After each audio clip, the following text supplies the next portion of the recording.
Good morning and welcome to the summer webinar series presented by MCNC and DPI. Today we'll be discussing Google Outbound SMTP Relay Services. This is about how you can send email using Google Apps from local machines, servers, printers, copiers, whatever the case may be. My name is John Wharf and I'm a Senior Network Engineer with MCNC. My contact information is on the slide here that you can see, jwharf@mcnc.org.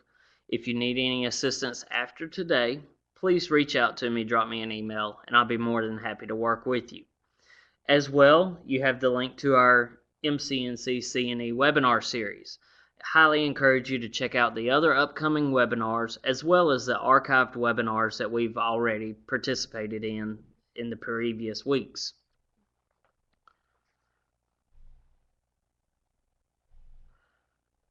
So you've chosen to use Google for your email, for applications, whatever the case may be. You're using Google Apps for work, Google Apps for education, maybe Google Apps for government, or Google Apps for nonprofits. Any of these options allow you to use Google Email for your business or entity to be able to send and receive email. Now, these settings that we're going to be talking about also work for a personal Gmail account as well. So if you've got a personal Gmail account that you want to set up your printer to send alerts or copier or whatever the case may be, you can do so. Some of these will work with those options. Now, a majority of our users that use Google Apps use a webmail service. The webmail service is the most widely used piece of the email service. Now, you can still utilize Microsoft Outlook, Thunderbird, Apple Mail, whatever the case may be that you want to utilize, and these settings are going to be needed for those types of situations as well.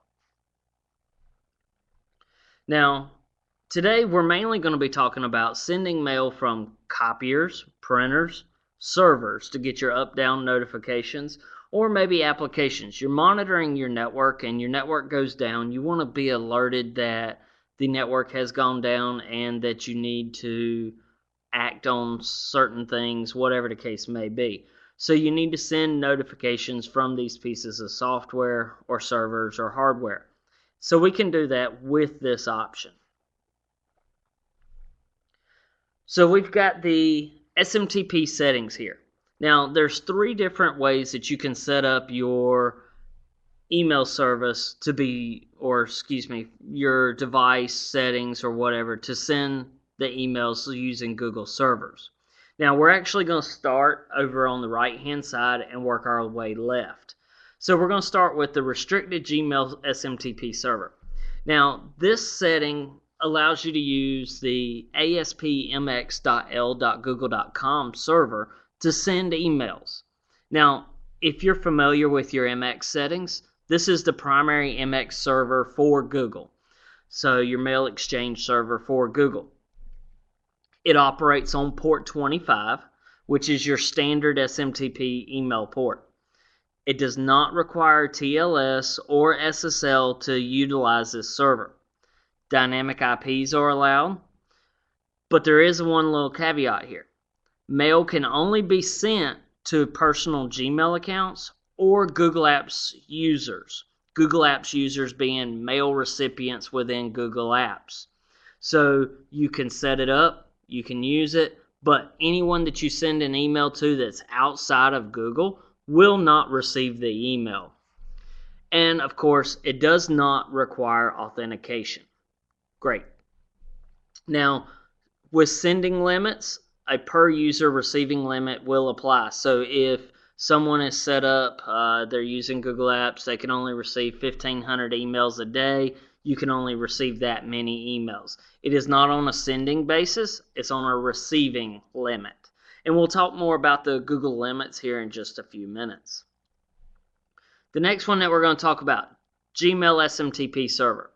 Now, this is an SMTP server that you can use, smtp.gmail.com, that allows you to send emails through it. Now, Port 465 for SSL must be open.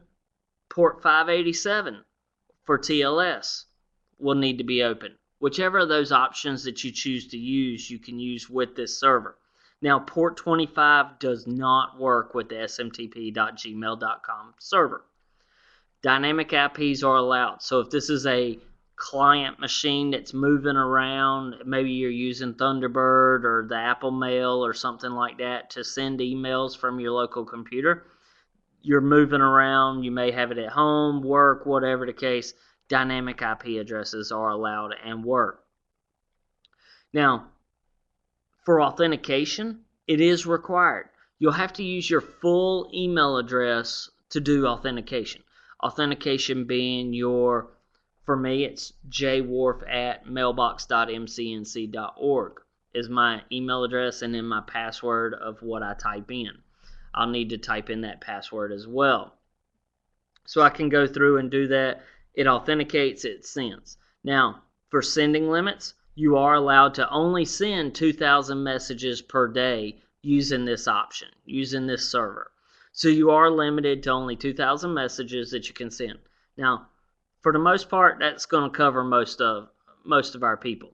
Now, if you're in a school district and you're using the same copier account on 30, 300, whatever the case may be, copiers to send emails throughout your school district, you may want to modify this to break it up to being individual accounts per school or some other way, because you could get to a limit to where you're sending 2,000 emails off of one account, especially if you're one of the larger school districts that we work with. Now, something I forgot to mention just a second ago that I want to go back to is these ports. These TCP ports of port 25, 465, and 587. You will need to make sure these ports are allowed through your firewall going outbound from your internal network, going outbound to the internet. Now, you will also, especially if you're using port 25, you will want to limit who has access to send on port 25. This is one of the widest spyware, adware types of mail sending things, that if it finds that port 25 is wide open on your network, that it will just start sending email through port 25 and basically get you on a blacklist, your external IP address on a blacklist, or things like that. So you want to limit what devices have access to send on port 25. And if you need any assistance with that, please reach out and we'll work with you to get that set up properly. The third Google Apps option that we have for sending email is relatively new in the Google aspect. You can actually use smtp-relay.gmail.com. Now, it says that it's recommended. That is Google's recommendation to use this server to send emails. Now, this only works for Google Apps instances. So Google Apps for education, government, nonprofits, Google Apps for work. You're allowed to use smtp-relay.gmail.com. You can use all three ports here. All three ports are accepted on this server. So you can use port 25, 465, or 587. Now, 465 and 587 support your SSL and TLS options. Now, it also does make those using those ports optional to use that as well. Now, one or more static IP addresses are required. You must go into your Google Apps environment in the administration settings and set up an external IP address to be allowed to use these options. And we'll go in and look at that here in just a minute.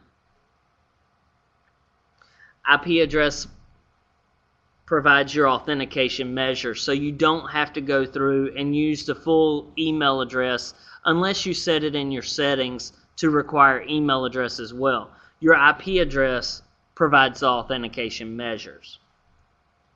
Now, for limits, it is limited to using a Google Apps user's instance. As well, you are limited to no more than 10,000 recipients per day. So a registered user cannot relay more than 10,000 recipients a day. If you hit that limit, talk to me. I want to talk to you. You know, that's a lot of emails, sending out 10,000 emails a day. Now, if you're the PR person, public relations, you may send out that many communications to individual people or things like that. But for the most part, this should be well within those limits. And we'll take a look at the limiting the users and things like that here in just a second. All right, so with this option, I said that you had to go into your administration console. Here I've just got a quick little screenshot. We'll actually go in and look at this on an actual environment here in just a second. But you'll see that you go into your Google Apps, go into admin.google.com, go to Google Apps, Settings for Gmail, and then you'll go into your Advanced Settings to get access to this. Now you've got a whole listing of all of your options. Well, I just simply typed in SMTP, and then it brought me up to my SMTP Relay service. Now, I told it to add a new service so that you'd see some of these options. Now, you've got to give it a name, and then we've got the allowed senders. Only registered apps users in my domain, or you could change it to being anyone, whatever the case may be. Now, that registered apps users means that you've got to be in an app in that Google Apps domain to be able to send using this service. So if I was actually to go out to another school district or another work or company or whatever, I would not be able to send because I wasn't actually on my network to be able to send if they said only their apps users, registered users. Authentication, only accept mail from the specified IP addresses. That's up to you whether you choose that option. And also require SMTP authentication is an option that you can do along with the required TLS. Now we're going to go in and look at that here in just a second. So some additional information. Today's webinar is being recorded, so you'll be able to actually go in, take a look at these settings. You'll have access to these links on the website. If you have not registered for today's event, you'll need to get registered so that you can receive the email. Now, otherwise, the documents will be posted on our archive page for you to be able to see. So Google email server settings. These settings are there for you to go out and take a look at. I've got the tabs pulled up on my screen here to show you these as well. SMTP relay settings. This is if you were to use the SMTP relay server for Google. There's additional server settings that you can get. And then the Google sending limits. I wanted to give you access to being able to see those sending limits so that you're aware of what they are. Now, I told you guys I'm going to dive in and take a look at some real life things as well. So the Google SMTP settings. I gave you that link, first link in our slide deck here. It's right up here for you to take a look at. Now, what I did was I took that table and dropped it into our slide so that you can take a look at it. So these options are there for you to look at. So we've got all those options as well as some additional information there for you. We also have the SMTP Relay service. This is using smtp-relay.google.com for you to be able to see those options. Now this takes you through step-by-step setting up those options that I'm going to take you through here in just a second. And then we also have the email sending limits for Google Apps. So this is Google Apps sending limits, as well as there's some other options for you to take a look at to see these types of things. Okay? Alrighty, so first thing first, we're going to take you through the easiest options to set up. I actually happen to have access to a Toshiba copier. I know a lot of the school districts here in North Carolina have the Toshiba copiers, as well as businesses have access to them as well. So with that, I'm going into my administration and I'm logging into the copier. So let's get logged in there. Let me refresh this. Hopefully my copier is actually turned on. Don't you love how when you're doing a webinar, everything decides it doesn't want to go exactly the way that you want it to go? Okay, I'm going to have to come back to this here in just a second. We'll take a look at that again here in just a second. So let me log in to my Google Apps domain.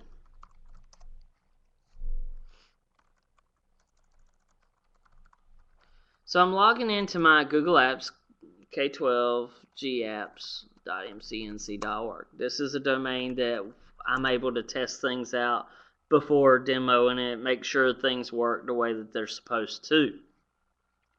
So as I told you, you want to go into your admin console, then go to Apps, your Google Apps environment, and then you want to make sure that you go to Gmail. And then I told you we're going to go down, scroll down, we're going to go to Advanced Settings. Then within our Advanced Settings, we can search or we can scroll through. We can scroll through all the way down to the bottom to our SMTP relay service, or if we just simply type in SMTP, we then get access to our SMTP relay service. Now, you'll notice this is only at the root level of your organizational unit. If you go down to my John test, you'll see that I get access to the relay service, but I can only view. You cannot add any others or anything from within those other environments. You set this at the root level of your organizational unit. So underneath mine is k12gapps.mcnc.org, and then I see that I actually have access to enable, disable, add another, or whatever the case may be. Now, we've already set one up for Diane to do some testing and do some other things with smoke ping and cacti and things like that. So we're not going to mess with her environment. What we are going to do is I'm going to go ahead and say that we're going to add another. So you've got to give it a name. So I'm going to name this John Test. Okay? You may name it whatever you want to name it inside of that description. Now my allowed senders, only registered apps users in my domain, only addresses in my domain, or any addresses not necessarily recommended. Now, only addresses in my domain do I want to allow it to send, only registered apps users in my domain. That's by default. Now, if you don't care who inside uses it or anything like that, or maybe you're not going to do any type of authentication, or you're going to use dummy information on your device, you could choose the any addresses. But of course, Google says that's not necessarily recommended. Now, for that, I'm going to leave that, and I'm going to say only accept mail from the specified IP addresses. Now, this allows you to add a range. Now, adding a range, maybe I'm going to add 152, 26, 35. I'm just pulling these numbers out of my head. .20. Or maybe I'm going to say this is my central office. Sorry, I was typing it in a little too fast. Got ahead of myself. So 152, 26, 35, .0. And I'm going to say this is a whole class C. So I'm going to say a /24. Now, whole class C network, maybe I've got a whole class C or maybe I don't. Maybe I've got a /26. So I could say my /26 network, I could allow all of my IP addresses to be able to send through that. Now that would cover all of your servers, your outbound IP addresses, anything along those lines would be covered by that. For the most part, though, you're going to want to create a path through your firewall for these devices. So I may want to say only .32 is allowed to send. Now, I would break it down by IP address, so if you needed to not allow any and everybody to send to it, only allow certain ones, you could. So I've got that in there. I've got that. I've limited that access. I could also require SMTP authentication. Now that requires them to authenticate using their full username and password to be able to do that. Now, if I uncheck that, they don't have to authenticate. It's not required for them to use it. Now, if you are wanting to require TLS, the encryption, you can choose that option. Otherwise, you could leave it open and then they can use port 25 using this relay server. Your choice. Now, for now, I'm not necessarily going to actually enable this or disable it or anything like that, but I could go through and hit save setting or add setting if I needed to. I'm just going to hit cancel here. Now, here, after you've set them up, you have the option to disable. So if I needed to disable one or enable it or anything along those lines. Now, anytime you enable or disable, you need to make sure that you save those changes down at the bottom of your screen.